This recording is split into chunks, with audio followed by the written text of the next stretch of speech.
Captain's Table. I am your host, Captain Nard, and the topic of discussion today is Pokemon the Teal Mask, a complete review of reaction to discussion on the DLC Part 1 here on Pokemon Scarlet and Violet.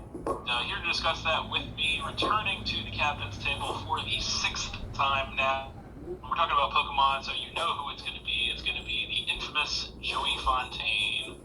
Back. I'm happy to be here. Thanks for having me. No problem, man. You know, every time we talk Pokemon, we got to have you on. So, but yeah, basically, this is going to be pretty straightforward. We're just going to talk about the Teal Mask, Part 1 of the DLC for Scarlet and Violet, and we're going to talk about what we liked and didn't like about it, and then just kind of the changes that we're going to be seeing in the game competitively as well, now with the drastic shakeup, all of the new moves, new TMs, new Pokemon,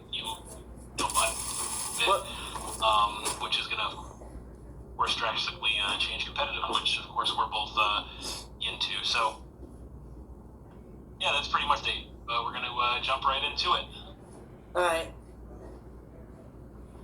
Alright, so, start off by talking about, we'll kind of go through the little we have here in the Teal Mask DLC. And I do have to say, actually, big fan of this story, actually a pretty good little story that they have for the DLC here. I think I do like the story better in this DLC than I did the DLC, at least the Part 1 DLC, in Sword and Shield. Only thing we have to go back on, because the Sword and Shield DLC, first time that we got DLC for a Pokemon game, so we'll probably kind of compare that with this quite a bit, I would say, throughout the course of this, because that's our only real reference point. Yeah, so I have to say I really enjoyed the story mode of this, kind of super long, which is, kind of to be expected, but I like how, they send you off to Tommy, which is, I don't know if you caught this or not, but they actually said that it was in the Unova region, I think, when they sent you over there. Did you catch that? No, I didn't. I just going on the school trip. It only took about, a couple months. Yeah, so you're just trying to skip through the cutscenes as fast as possible. Yeah, there's so much talking and talking and more talking. And more talking after that. Yeah, no. There's so much dialogue. Yeah, funny how they can be. You pay, down here we pay $45, and for the, 3 hours of mostly talking. You get maybe like 5-6 battles. Yeah, so, and a lot of people, a lot of people online say do not use your in-game team. Because people talk tough at the beginning. They brought a level 60, Puchiana. Right. Who's afraid of that? Yeah, level 60 Puchiana, yeah, that's funny. So, I gotta say, so I guess we can tackle that right off the cuff. The level Pokemon that you encounter are pretty funny, because like you said, you're encountering like level 60 Puchianas, like level 65 like Yanmas, and it's like... And you're a champion, and yet you're gonna go face the first stage. Yeah, so I kind of understand why they did that, just due to the fact that they wanted to try and they didn't want to make the Pokemon like so low level that you would just one-shot them with everything. So they kind of figure, following in the logic of the game, like what levels approximately your Pokemon had to be to like complete the initial story mode on the game. So I actually do kind of appreciate that they level adjusted all the Pokemon that you encounter in the wild for that. It is a little ridiculous on its face, I will say. It's my Pokemon is level 80. None I one-shot everything. Oh well, that's a problem. Gotta get a false swipe then. But yeah, I do appreciate that they tried to level adjust things. Although I will say it is pretty ridiculous and hilarious when you see that those like a level 70 Poliwag just walking around. Like, what? I don't know what they didn't take the book out of I took the book out of Pokemon. What is it, Calcium? When you battle the 100 man, the Pokemon has become the highest level you have in your party. Yeah, that would have probably made more more sense too. But That mean somebody has to either have all hundreds or get blown away. Yeah, yeah. So you can't knock them too hard for this. I appreciate what. I mean, it is a little ridiculous, but I do kind of appreciate what they tried to do. So, but as far as the Unova thing goes, I did catch that in the dialogue. At least I think I did. That this Kitakami is kind of like in Unova. I think they said it was. Which I think is really interesting because, and maybe I'm reading too much into this or skipping too far ahead, but you have to remember or think about what is the next Pokemon game that we're due for remakes of. Pokemon Gen 5. Gen 5, Black and White, which is Unova. So I'm interested that they would put that in there, and I can see a possibility of when they do a Gen 5 remake, which we just got obviously I guess almost 2 years ago at this point. We just got the Diamond and Pearl Generation 4 remakes. Yeah. So I'm thinking it'll probably be another few years before they do Generation 5 remakes. But having said that, I will say I think it's interesting that they inserted that in here. And it makes me think that perhaps in the Generation 5 remakes, you might actually have the Kitakami area in there as well. So I think that's kind of interesting. But that's just kind of a little aside. So going forward, yeah, you get there and you do the school trip and you go through all the... it's funny because there are a lot of dialogue. There is a lot of dialogue in the cutscenes, but it doesn't seem to really say much. So that's a little annoying. But you go kind of through and you have a fun little story mode where you go to school and you meet the kids and from the other school, and you have a rivalry going with them and all that good stuff. So the beginning of it is all pretty standard, I would say, standard stuff. You don't really have too much. Nard. So basically, you go to the school trip with random students. What the heck is that? Yeah, I was a little surprised that they nominate only 3 random people that nobody knows. Yeah, exactly. Like where's what's her name? Penny and Arvin and what's the other chick I'm blanking on her name? Demona. Yeah, where are they? I guess they figured they gave them enough screen time, so they just put some 3 random NPCs that you've never seen before in there, which is weird. But yeah, so yeah, all that's pretty run of the mill.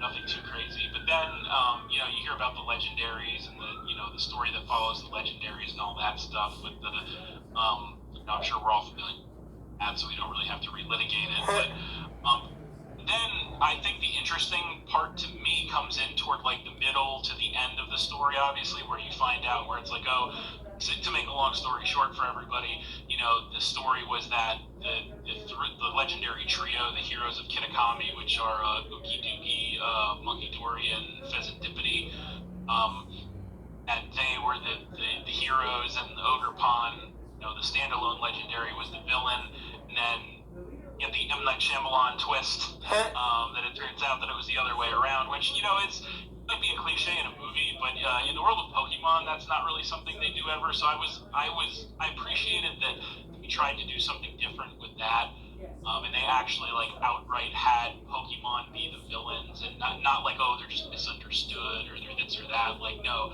they actually have clearly defined villains and a clearly defined hero, and I do appreciate that because.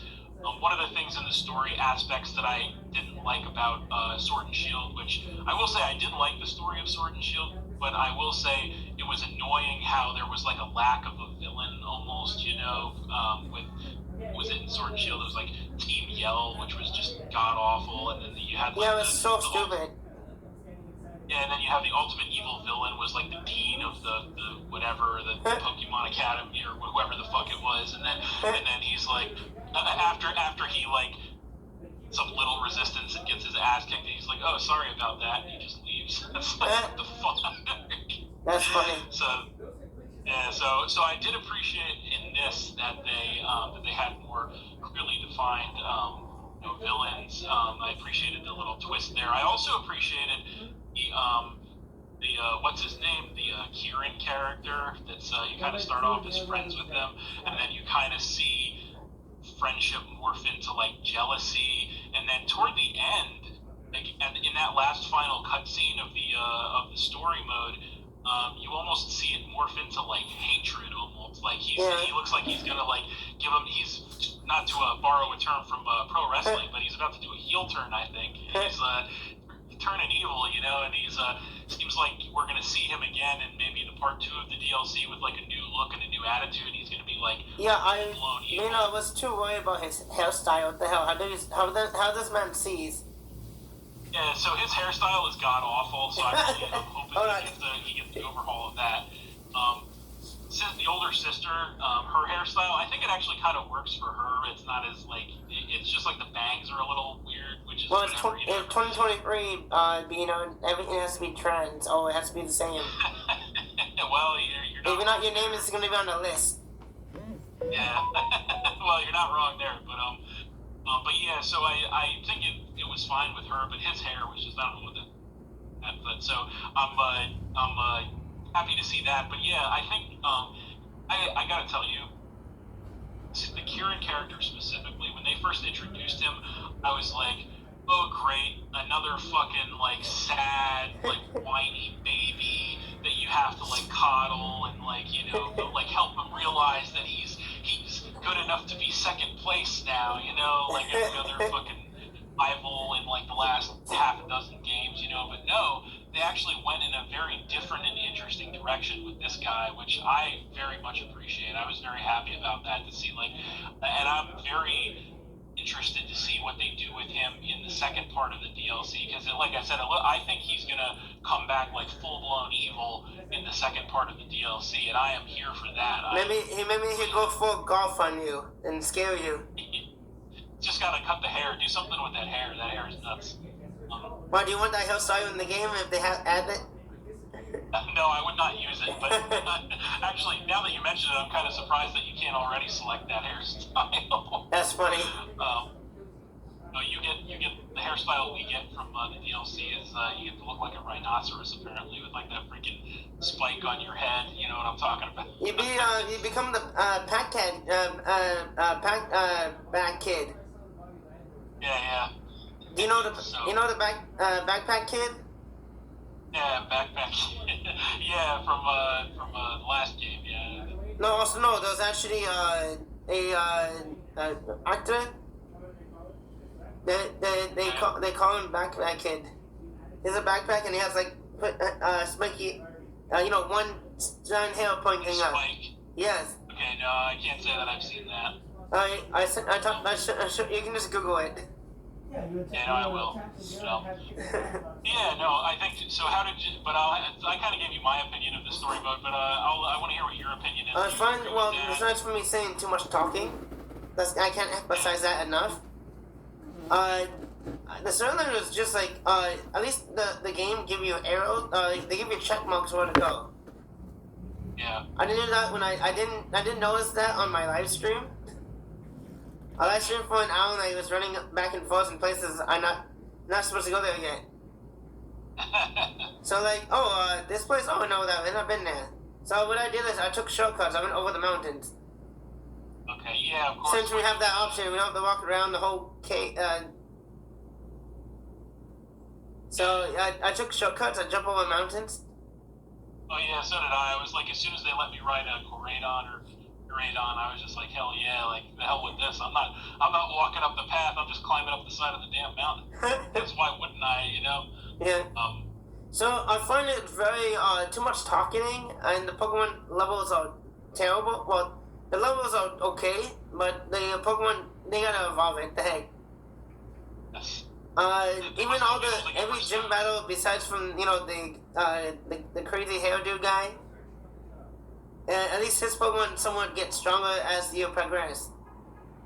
Yes. And the Pokemon in the wild, the Pokemon that the trainers, the best, the whole 10 players, NPCs, the Pokemon are at 4th stage. What the heck? Yeah. That was just bad. Like, you want to gain some experience, and because you remember, you have to, you were traveling into a new world. So yeah, no, the trainers along the routes were just kind of like, but that's kind of to be expected, I think. Yeah, that is so, but yeah, you don't get a lot out of those. I feel like there were a ton of items along those routes, like everywhere. Like I feel like I spent a crap load of time just picking items up. Like there were just so many items on the ground to pick up. I was like, wow, this is crazy. At least we're done picking up trash off the floor and then eating it. Yeah, thankfully we don't have to do that anymore. That's good. No, I'm not a big fan of the whole beating up Pokemon for the the stuff. Oh, To yeah, get like, just TRs. like killing the Pokemon to get its fur to use to make a TM or whatever. I swear to God, Pokemon, before they want us eating off the floor, now they want us to beat animals to they out of breath. beat them to death and then take their fur and use it to make a Technically, TM. the Pokemon doesn't die. Say when you try to send in a Pokemon, it says it fainted because it's tired. Fainted, yeah. No, It says there's fainted no because death. it's tired. So There's it no just death. you beat it to it has no health left, but it's not dead. Yes. Well, apparently that's a subject. Death is an interesting subject in the world of Pokemon.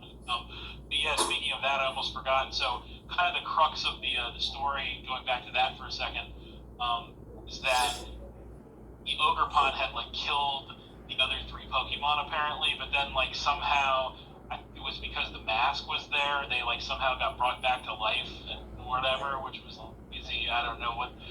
I still want to know how. I want to see how that story began. How is a Pokemon that has different masses can beat them all in one hit? They're all poison types. I just throw some sludge at it.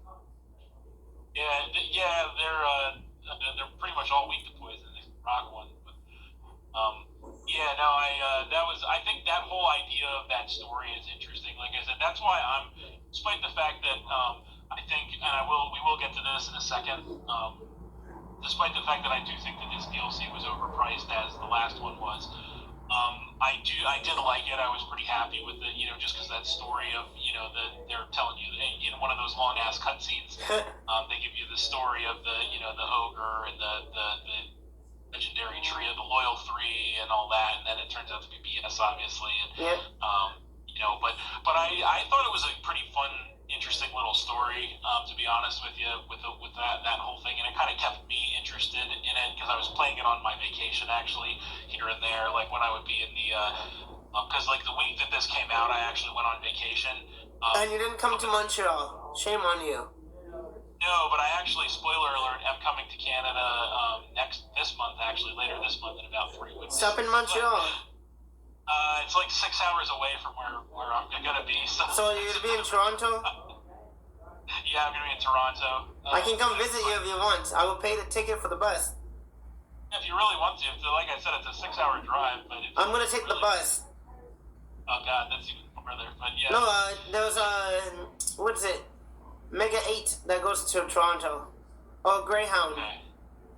Gotcha. I gotta look into that. But anyway, yeah. But when I was on vacation, I was playing the DLC, and not like for vacation, but Alright. in those nights and mornings when you're in the hotel room or whatever, and you're just chilling, relaxing.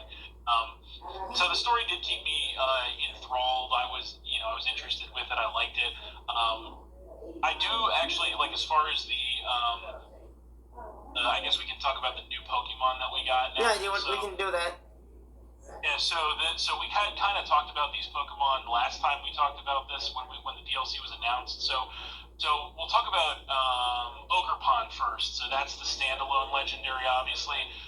Now it has 4 forms. It has the standard form, which is the teal mask. And then it also has, from left to right, if you're watching this and seeing the beautiful low-quality thumbnail on the screen, the teal mask, then, which is pure grass type. And it's the cornerstone mask, which is grass rock. That's the typing that gets added and changed for Ogre Pond if it has that mask. And there's the wellspring form, which is grass water, and the hearth flame form, which is grass fire. So I will tell you, I'll be the first to say, when we talked about this last time, which was about 6 months ago at this point, I want to say, when we discussed, no, time flies, right? We discussed our initial impressions of this stuff. I was not a big fan of the Pokemon Ogre Pond. We didn't know what its name was at that point. Yeah. So I wasn't a big fan of it. I will say my opinion has definitely softened on that, particularly for the Hearth Flame form, which you guys, if you've been watching my Wi-Fi battles, you'll know I just got done using a team with the Groupon Hearth Flame form on it. That's my favorite one. I think that one is really cool. I really like the typing, the Grass Fire, because as you guys may remember, I said I really hate Scovillain, which was the first ever Grass Fire type they introduced this generation. At least it has chlorophyll. Despite competitive viability, design-wise, I think it's just awful. I hate it. It's a chili pepper. Who eats chili peppers like that? I sure wouldn't do that much, but yeah. So that one, but the Hearth Flame Ogre Pond, I really like. That's why I use it. I think it's really cool typing, and I really like it. Similarly, I actually really like the Cornerstone Mask, the Grass Rock one. I like that form as well. I think that form is pretty cool. The other two, like the Teal Mask and the Wellspring form, I don't really like those too much. I don't think those designs are very good. I mean, they're okay, I guess, but I'm not really a big fan of them. But the other two, I do really like a lot. So I'd like to get your thoughts on the Ogre Pond forms and what you think of them. So, I like the rock one looked decent. The water one just looked sad. Yeah. If you terror it just looks depressing. Like it doesn't want to be there. Oh, you're not wrong. The fire one just looked cool, but the attack buff was unnecessary. Yeah, that's why I just got quick banned recently. And the water one gets a special defense boost, and this Pokemon already had decent special defense. Yeah. Just run Sun and Assault Vest, and they're gonna take all those special attacks. Much, yeah. And what about the standard one, the grass one? How about that? It's just cute, and I can't believe the people thought it was a kid. Yeah, that was a little weird in the story mode. They actually thought it was like a little kid running around when it was actually Ogre Pond. So that was thing as well. But yeah, so that's that. Then of course, we also got the new legendary trio here, and that is going to be the trio of Ukadoogie, Monkey Dory, and Pheasantipity. So at the time that we talked about these Pokemon when they were first introduced, I think we both kind of said the same thing, which was we both seemed to not think Ukadoogie and Munkidori were really any good, and then we both thought Pheasantipity was a pretty cool design. The attack is just bad. Yeah, now, despite competitive viability, because that's different, I'd say design-wise, because I'm really just rating these design-wise at this point, I would say that I kind of still stand by my previous statements, although my opinion has softened. Like, I don't hate Ukadoogie and Munkidori as much as I did when I first saw the designs. Like, I really did not like those designs when I first saw them. You've grown on me a little bit, but having said that, I'm still not really a fan of either one of those designs. Pheasantipity, I said I liked the design at the time, and I do still very much like the design at this point. Unfortunately, competitive viability-wise, I think Pheasantipity is probably the worst of the three. It doesn't have any help. It doesn't have anything to help it against steel types besides Terrain. Yeah, it has like no coverage for steel types, which competitively is very bad. Just give it Drill Run. It'd be a lot better. Yeah, exactly. And something, anything, Brick Break, even though it's probably gonna have like superpower or something, But yeah, no, competitively, it's sad because competitively, Ukadoogie and Kadori are actually both very competitively viable from what I've seen. Although I think the Ukadoogie is like what is that? The fighting poison type is a rundown of Toxicroak. Yeah, so Ukadoogie is just kind of like a better Toxicroak, essentially. It's like bulky. Is it better? Oh, yeah, absolutely. It's more bulky, and it's got a really good move. I mean, Toxicroak has a good move, but Ukadoogie has a very good move. So, yeah, and Munkidori is kind of bulky. I know it hits hard on the special. I believe it's Psychic and, what is it, Psychic and Poison? They're all poison. Yeah, so Ukadoogie is fighting poison, Munkidori is psychic poison, and Pheasantipity is fairy poison.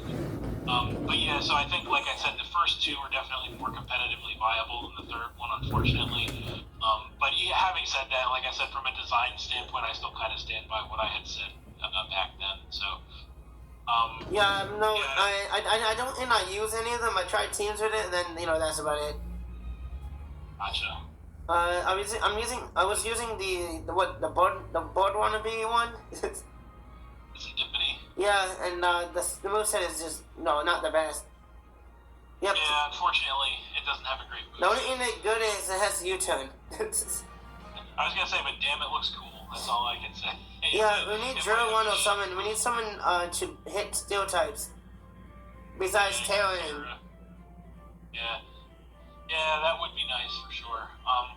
Yeah, so that kind of wraps the legendary trio, and then we also got the last two new Pokemon we got here, or we got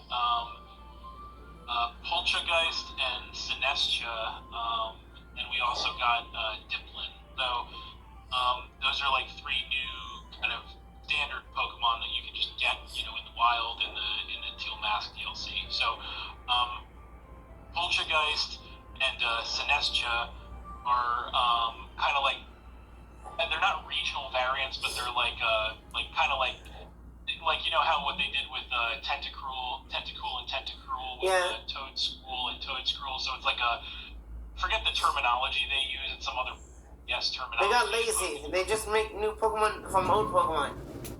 Exactly. Yeah, that's the technical term. It's lazy, but but no. So they call it like a converging or diverging evolution or some bullshit like that. Like it's like a counterpart, but yeah. So Sinestia and Poltergeist are obviously from Poltegeist and Sinesti from Generation 8, the pure ghost types. So now they're ghost grass types, Poltergeist and Sinestia. I think it's kind of funny, and I'm not sure why they did this. I think it's funny how in the original it goes Sinesti is the first stage, and then Poltegeist is the second stage. Then in the new one, it's Poltergeist is the first stage, and Sinestia is the second stage. So it's like they reversed it. You know what I mean? I got nothing about that. Is Yeah, so I think that's kind of interesting why they would do that. I don't know why they would do that, but they did. But yeah, it's actually not a bad Pokemon. I haven't used it as of yet, but I think it looks like a pretty decent Pokemon. It's got like its own it basically has an exclusive move. It's a combination of Giga Drain and Scald, essentially, which is pretty cool, I think. It can miss, though. It doesn't have perfect accuracy, which is fair, I think, because for a move that combines the effects of two other moves, it shouldn't be. Flower Trick is broken. Flower Trick is broken, right? It always cribs, never misses. Yes, now that's an unfair move right there. So. And the Pokemon that has it has very good speed and decent attack. Yes, so that's like a combination of two moves that is broken. Also, it has Protean. Even with the buff, Flower Gift is still strong. Yes, exactly. So it's so that's a good example. But no, at least they kind of made this move a little more fair because it has the possibility to miss. Also, it can burn you. Yes, that's why I said it's a combination of Scald and Giga Drain, which is cool. So yeah, I think Poltergeist and Sinestia are actually kind of cool. I don't know what you think about them. I didn't use them, so I was just busy beating them up in the game. Fair enough. And the only other new Pokemon we got was Diplin, which is a converging or is a additional evolution for what is it, Flapple and Appleton. Yeah, so I gotta tell you, I was not a fan of Appleton and Flapple at all because those were Generation 8 Pokemon. They introduced both Grass Dragon types, but with different attack distributions and whatnot. I never used either one. I had considered it, but I didn't really like the designs very much. So Diplin is like another one in that family. And I gotta say, I'm not really feeling this thing either. I think it looks kind of stupid. It's another Grass Dragon type. Yeah, I didn't use it. Yeah, I didn't use it. I don't plan on using it. That's pretty much all I want to say about that. So, are you still swallow your pride and using Walk and Wake? I haven't done that yet. Okay, let me know when that change. So, Yeah, no, I don't really like Dipplin, as I don't like any of the other Pokemon in that family, and I don't really plan on using it. Although, as an interesting aside with Dipplin, I will say that from what I'm reading and hearing from a lot of other people, it seems like Dipplin gets defense and special defense boost when it holds an Eviolite, which I think is really interesting because that would obviously suggest that it is going to evolve in the DLC part 2. So That'd be cool. Fortunately, yeah. So I was gonna say, fortunately or unfortunately, depending on your perspective, we're gonna get yet another Pokemon in the apple family, in the apple grass dragon worm, whatever the fuck family, which I think, I don't know why they're going so hard with that, but they really think they got their hands on something good here, and I don't see it, but that's just me. So, but that is an interesting tidbit nonetheless. So, but yeah, I think that does it for the new Pokemon that we you forgot about Blood Moon. We did get that as a new Pokemon. Right, I forgot. Thank you for reminding me. I completely forgot about Ursaluna Blood Moon. So, It's completely broken. Right now it's substituted. Yes, so Ursaluna Blood Moon is a variant of, it's an alternate form of standard Ursaluna, which is Pokemon normal ground type. This one is 2. That we got in Legends Arceus. It is a highly inaccessible Pokemon in Legends Arceus, from what I understand. It's highly inaccessible in main game, as in the only way you can get it is either gen it or port one over from Legends Arceus. And now it's got an alternative form, Blood Moon Ursaluna, which is basically just different stat distributions and moveset. The moveset is disgusting. Moveset is amazing, yes, absolutely. Well, I meant that in a way. I don't mean disgusting bad, but yeah, disgusting good, yeah, absolutely. It has Earth power because of ground type. It also has the move, the move. Blast. It also get Moonblast. I didn't use one with Moonblast yet. Yeah, so it gets Moonblast, but it also has its own exclusive move. I know what you're talking about. Blood Moon. Move is called Blood Moon. Yeah. Yeah, it beats 140 and a normal type. Yeah, but you can't use it twice in a row, so it's like basically a Gigaton hammer in the form of a normal type attack. Yep, it beats 140 and it can't miss. And also its ability allows you to hit ghost types.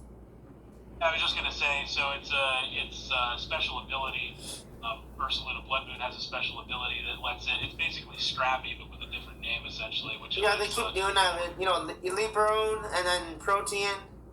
See, I don't know why they do that. It's really stupid. Like, if you have an ability, that's a great example. Libero and Protean are literally the same ability, but why do they both exist? It doesn't make any sense. Like, it literally makes no sense. But it's a same ability with a new name. It's just slap some paint on it. Yeah, I guess they're trying to make it seem like they're giving you something new. Actually not, but. Remember, Ursaluna ability is the same as Scrappy, like you said. Yeah, it's the exact same ability as Scrappy. Let's normal one. And who decided to give the slow bear Vacuum Rave? I don't know why. Well, I'm glad you brought that up because we're gonna get to that in a second as well. So right. The TM. So, yeah, as far as Ursaluna Blood Moon goes, I think I actually do very much like this design. I like the design of Ursaluna generally speaking. Are you looking it up right now? What up? The Ursaluna design. No, I already know what it is. I'm familiar. I've never had one, but I'm familiar with it. So, but yeah, I like the Ursaluna design. I like Blood Moon's design as well. I think it's a really cool design. Having said that, I am extremely annoyed with what you have to do in this Pokemon. You have to use Choice Banded Hard Hit. So stupid. You have to complete the Pokédex in order to get this thing. That is so stupid to me. I can't stress that enough. That is, I really hate that. Like, I get having to go on like some special journey or quest, side quest, whatever to get it. That's fine. But like, having to complete the Pokédex to get it, like I hate that. That's really. You can use Pokemon Home, by the way. Yes, or you can gen one. I guess that's what they're really doing is they're just encouraging more people to gen Pokemon. Who wants to complete the whole damn Pokédex just to get this thing? Are we talking about Pokemon Home, or you don't want to do that? Or that later? Oh, we can do that after if you want. we have time. Talk about that. So we want to focus and finish up the talking about the DLC. So last things, last one big topic I guess we have to talk to, which you kind of led into a second ago with the DLC, is all the new moves. So the same moves we got from the old game, but they decided to give us it back because people complaining too much. Yeah, so it's marketing. They want to make people happy. Yeah, so the two big ones, you're absolutely right, and I think the two big ones we got back are we got the TM for Skull back, and we got a TM for Knockoff, which I think is crazy. Like, I think, to be honest with you, those are great moves, don't get me wrong. I was pretty surprised that we got TMs back for those, and I do like the fact that limited the distribution of those moves, like not just every water Pokemon can learn Scald anymore. And same thing with Knockoff. Like there are the distribution as to which Pokemon can learn these moves is a little tighter. Same thing with Toxic. That's another one that they brought back. And so I think that's a smart idea. They give Gliscor Toxic. Yeah, so that's fine. Before they couldn't learn it in the old game. Yeah, you use Fling. Your best move is to fling people. Your Toxic Heart. That's funny. Yes. So I actually do like the fact that they kind of tightened up the distribution overall a little bit with these TMs. But having said that, I don't know. Am I missing any other of the new TMs that you think are like game changers for the game? We also got Poltergeist, but I don't use it. Oh, Poltergeist, yeah, that's a big one too. But a physical ghost move with use power 110 is crazy. Only 90 accuracy.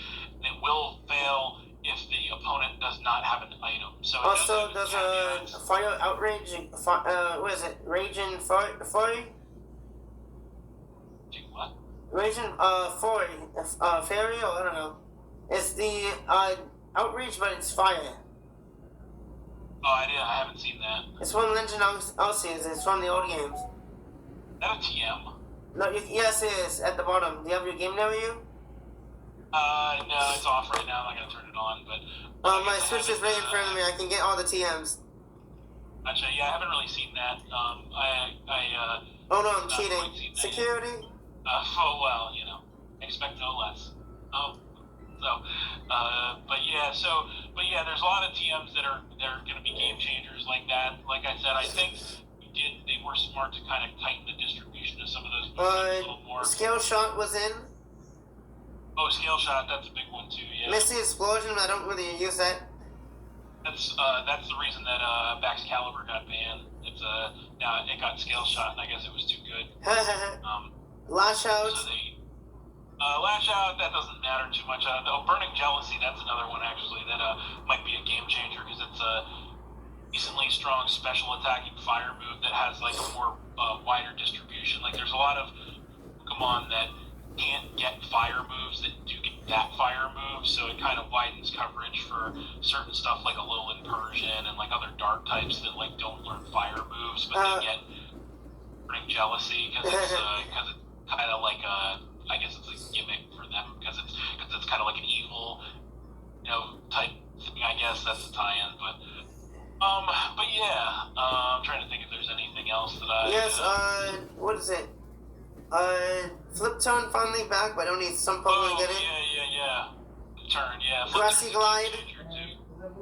Grassy Glide, although they nerfed Grassy Glide, and it's still putting in work from what I understand. But yeah, they nerfed it to I think it was 70 base power in last generation, wasn't it? Now it's 55. It is, 55. They ruined it. Jeez. Yeah, they nerfed it hard. Cause I can't remember what the base power was last generation. I think it was 70. But it's 55 now, so they toned it down quite a bit. But yeah, so there's that. That's going to be kind of a game changer too. If you can think of anything else, let me know. I think you know more about that. Dial Wing Beat? I don't use that anyways. Oh, Dual Wing Beat. Yeah, I don't think that's that too much of a game changer, personally. But for a couple Pokemon, having access to it could help. But yeah, I think the biggest ones, Flip Turn's a big one. Toxic, Scald, Knockoff, Toxic are probably the biggest ones, I think. Flip Turn, and like I said, Flip Turn's new. Burning Jealousy a little bit, maybe Dual Whip a little bit. Yeah. Yeah, the ones we mentioned. So I guess the only other thing I want to talk about briefly as far as the DLC is concerned is the price tag. So I kind of alluded to this before, and I stand by my statement now. I know the last time we had talked about this, I said I think that if the Scarlet and Violet DLC follows suit with what the Sword and Shield DLC was, I think it's going to be overpriced for the content that we get, and I think that will probably end up being worth half of what they charged us for it. And I have to say, after getting the part 1 of the DLC, I kind of still agree with that, although I will say I think I actually got a little more out of this DLC than I was expecting. Like this, believe it or not, you might think I'm crazy for saying this, but the DLC actually surpassed my expectations a little bit. Now that might just be simply because I wasn't expecting a lot out of it, because of the previous DLC was for Sword and Shield. But having said that, my expectations were slightly surpassed by the Scarlet and Violet DLC. So, I still think the DLC was overpriced because, like, it's $35 American, and how much did you say it was Canadian? 45? $44.99, so 45. 45, yeah. So I think that is a little overpriced. But having said that, I'm not as annoyed about it now as I was last generation, because I feel like we did get more substance. Like, there was a little more substance in this DLC, I think, than there was in the Sword and Shield DLC before. Yeah. You know what I mean? Yeah. So I'm not really as annoyed at the price tag, although again I still think it's a little overpriced. But yeah, I think that pretty much wraps up the anything I have to say about the Scarlet and Violet DLC. I don't know if you have any other closing thoughts about the Scarlet and Violet DLC. I think I actually enjoyed it. I didn't mind it. It's just like it was so much talking. I just want to get the place and get the stuff done. And like you said, for Ursaluna, you really have to convert the Pokédex.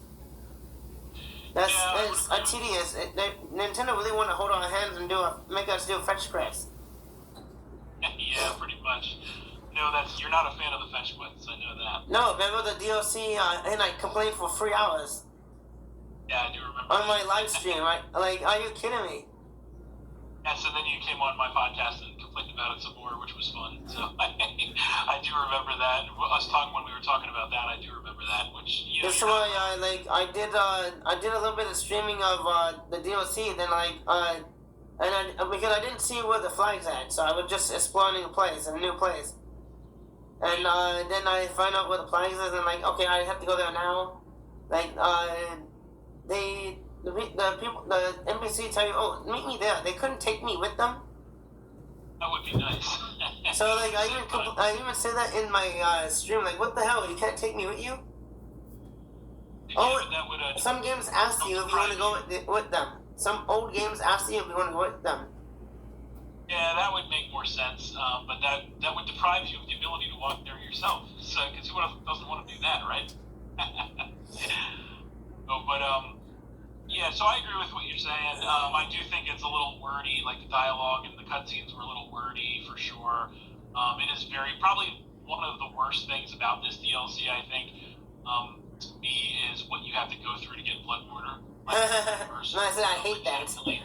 Yeah, so probably those are probably the 3 negatives that I would that I would take away is the cutscenes are a little too wordy.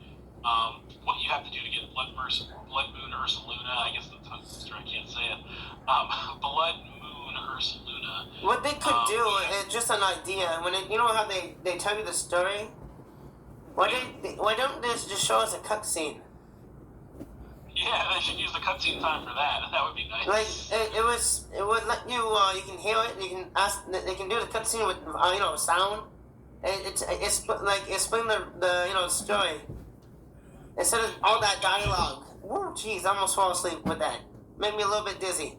Yeah, no, that would be nice if they could do that. Those are probably my three negatives would be the pretty cutscenes the what you have to go through to get Blood Moon or Luna and the price tag. But honestly, all those are kind of little things. I don't really have like any major grievance with the DLC. I think overall it was pretty solid, pretty good, and I think it was better than the Sword and Shield DLC. Well, the Sword and Shield still want you to eat food off the ground. It's disgusting. yeah, we're moving up from that at least. So, but yeah, I think that pretty much does it for the DLC. If you want, we can talk briefly about the Pokemon Home. Okay, the video is still running. Do you want to still keep that in the video, or you want to talk? Yeah. I'll keep that in this video. I don't really have too much to say about it because there's not a lot to say. Well, it's the same rinse and repeat. You bring on the Pokemon that they took away from you, basically, and you have the crappy movesets, and you're stuck with very rude sets. You saw my first game was disgusting. No, I didn't think I catched that. No, actually, coming out soon. Either tonight or tomorrow. My first battle with the whole Pokemon Home. That's the title of the video. I'll probably drop it after this. Well, I'll probably drop it before this. Gotcha. All right, I'll keep an eye out for that. But yeah, I mean the Pokemon Home update. I know we were talking about this the last time we were here. Was Pokemon Home? Well, we talked about before update. So how you feel? So back in March, we were talking about Pokemon Home because it was supposed to be coming out soon, and it didn't end up coming out until like they delayed it. May. Yeah, so that whole thing was ridiculous. I've complained about it on other podcasts and other videos, but yeah, the whole Pokemon Home ordeal.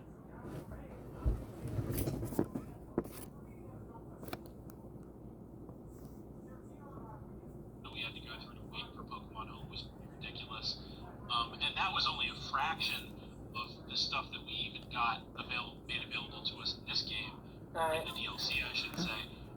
But I thoughts about Pokemon Home that gave us access to all those extra Pokemon and stuff.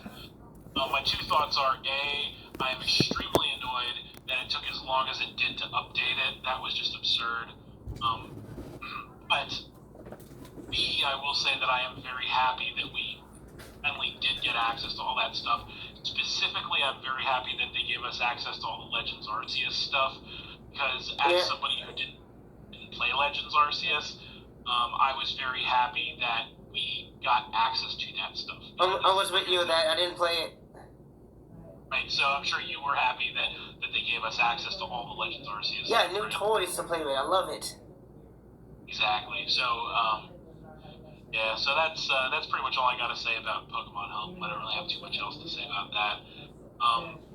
Briefly, though, I do want to mention or say talk about just the current state of the game. So, competitively speaking, with Pokemon now, we're kind of in a weird spot, and this is kind of the catch-22 of these DLC packs or these updates. Is that every time we get like a mass dump of Pokemon that were not previously available in the game, it kind of like massively throws the competitive battling scene off. And so we saw that a little bit to a lesser extent when we got the Pokemon Home update finally, which hit like pretty much the last day in May, I want to say, or something like that. It was right at the end of May. So that kind of threw the competitive scene into a little bit of chaos, because there was all these Pokemon that had not previously been in the game, how they were, and so that things up, or threw things into chaos. We kind of evened out after like maybe a month or two for that, and now it's like times 10 from that, because there's so much chaos in the competitive scene now with the release of the Teal Mask, with all the tier shifts, and we just got a new tier shift a couple days ago actually, and yeah, it's just crazy. The competitive scene is getting wild here with all these new Pokemon. So I don't know if you have anything you want to say about that, but I'm very interested to see where it goes personally. Well, the smaller Pokemon tier list is based off usage. Like, how the hell is Garchomp in UU now? I think so. So somebody coined this term, and I guess they. And Heatran is somehow in UU. Rotom Wash also. That's crazy. It's based off usage. Yeah. So someone had told me this term, and they probably just stole it from somewhere else too. So I'm going to steal it from them and use it here. It's called New toy syndrome, and I think that that's probably a big thing right now with the DLC packs and the updates that give you like mass dump of Pokemon that weren't available previously. Yeah. I think a lot of people get what they call new toy syndrome, which is they say, oh, well, we weren't able to use these Pokemon before, and now we are able to use them, so we're just going to kind of focus on using just them. And so I think that's why the usage for a lot of those Pokemon dropped off, which made them like downshift tier-wise. But I think over the next month or two, there's going to be a huge correction with that, because as people kind of get used to Pokemon Pool again, like the newly redefined Pokemon Pool and what's now available, I think a lot of those Pokemon, like the Heatrans and the Rotom Washes, are going to go back up. It's just... I find when Home came out, they should give the Pokemon that was banned some chances before they ban them. Again, well, unban them and then give them chances. Yes. But they didn't do that. Like, even I said that in some of my videos, saying that because I face random people, because the people I want to face, people that ask for battle chose me, and I don't need that. I don't know why they didn't do that this time. I didn't think about that before. They should. They usually let people use the Pokemon and they test them with the meta, but they didn't do that this time. Yeah, I feel like they should. You're right. I feel like they should have done that again. And actually, that kind of reminds me of another TM that when we were talking about the new TMs that we got. And this one I actually think is a game changer. Vacuum Wave. We have that. Yeah, I know. We never had a TM for Vacuum Wave before, which is like one of the only, if you discount Water Shuriken, which is available on exactly 2 Pokemon, Ninja and Accelcore, which isn't even in this game, so I guess Greninja is the only Pokemon in this game that gets access to it. Yeah. Vacuum Wave is like the only special priority move the game pretty much, and now it's the only special priority move with any distribution. So I actually think Vacuum Wave could be a big game changer, especially because of the Pokemon that can get it. And I think that's to tie this back to what you were saying. I think that is just another example of why they should do what you said, and they should restrict some of those banned Pokemon to see how they fare with the new meta and give them a chance to be legal again. You know what I mean? Yeah. Because stuff like that easily changed the landscape of the game to the point that something that was bannable before is no longer bannable. Yep. So, but yeah, I think overall I'm pretty happy. I will say I'm pretty happy with the way things are right now. I'm happy with the DLC as a whole. I'm very much looking forward to 2 of the DLC, the Indigo Disc, which is slated to come out. The Teal Mask came out, I think, a few weeks ago at this point, by the time this video goes up.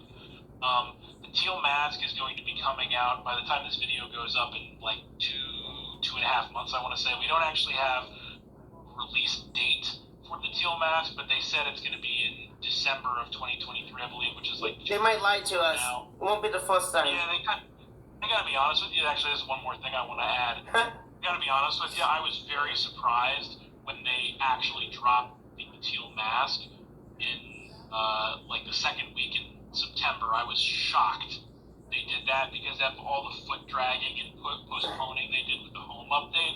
I thought for sure we weren't going to see the Teal Mask until like 2024. and sure enough, it actually did come out ahead of schedule, a little bit ahead of schedule, actually, I think. So Maybe too many complaints. Yeah, so I was pleasantly surprised at that. Now, like I said, as far as the Indigo Disc, the part 2 of the Scarlet and Violet DLC is concerned, we're supposed to be getting that in December of 2023. No exact release date has been announced yet. Yeah. But I think we'll have to wait and see what happens if we get it or not. But I'm very interested to see that, to see kind of the DLC. The Indigo Disc is kind of going to be the conclusion of everything. And Scarlet and Violet, like all the new content, I believe. So I'm very interested to see how that plays out. I'm interested to see how the tiers shake out, because it's kind of funny. It seems like the meta is in chaos right now, obviously, with the tiers, with the new mask, and all the new stuff from that. So it's funny because I think by the time we get the Indigo Disc DLC, I think everything will probably have just about settled down at that point from all the stuff we got from the teal mask. Yeah. And then when we get the Indigo Disc, that's just going to throw everything back into chaos. So We it's need gonna be Pursuit. interesting. I need Pursuit. Pursuit? Oh god, we haven't seen Pursuit in a while. They didn't even have that in Sword and Shield, did they? Nope. Yeah, I think you'll be waiting a while for that. But And they replaced Hidden Power with, Terra. Terra Blast. Pretty much, yeah. So, yeah, that's. I don't think that's ever come. I mean, I think you'll definitely be more likely to see Pursuit before you see Hidden Power again. Yeah. But yeah, I'm like I said, overall feeling pretty positive. Like I said, there are some drawbacks, there are some negatives, but overall I'm feeling pretty positive about where the game is right now, and I'm interested to see where it goes from here. So, Yeah. yeah, I think that pretty much will do it for this one. So, do you have any closing thoughts you want to throw in there about Joey? No, I don't want to ruin the day. I'm kidding. Fair enough. I don't have any odds just besides what I said, and my personal opinion. Well, happy Lando T is back.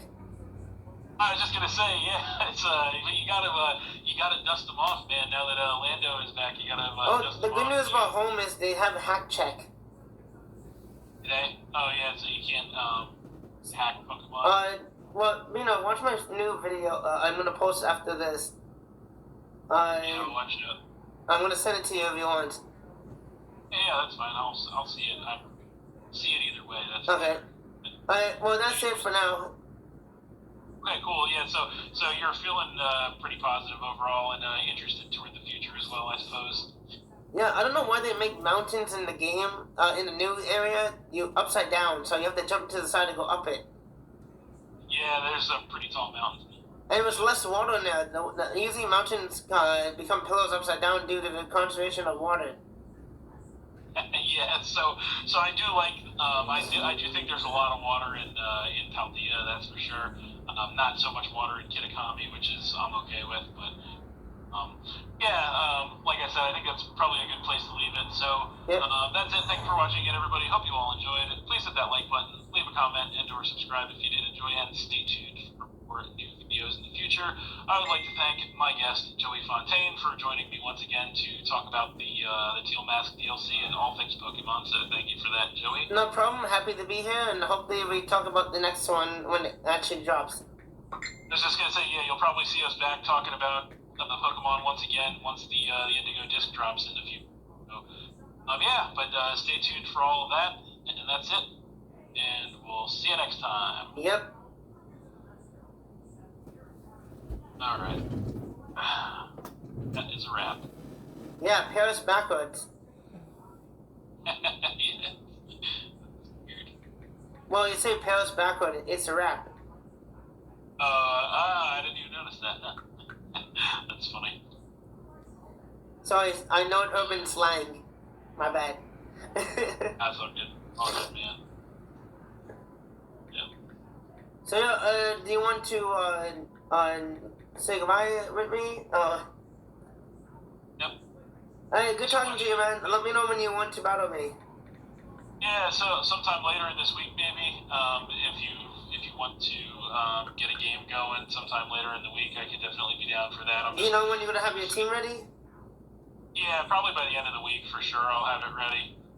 I know I'm off tomorrow and I'm off Wednesday. Then I go back Thursday and Friday, but I work from 10 to 7 this whole week until Saturday, and then Sunday I get a new schedule. Gotcha. So maybe Wednesday. I might have it done by Wednesday. If not, then maybe toward the end. Maybe Well, Friday. I don't want to rush you. You know how bad Pokemon game rush games out. I don't want to rush you in your teams. Oh, definitely. Yeah. No, you won't be rushing me though, because it is almost done. I just need to finish it and then test it a little bit before I go up against you with it. So yeah, probably. So I need to do some testing skills. Yeah, probably Wednesday or Friday, but I'll let you know for sure. It's fine. Like I said, I finish at 7. And my work is like 10 blocks away. I either walk it or take the bus. Take the bus probably. Gotcha. Alright, sounds good, man. I'll let you know. Yeah. Hey, bye. Take it easy. Catch you later. Yep.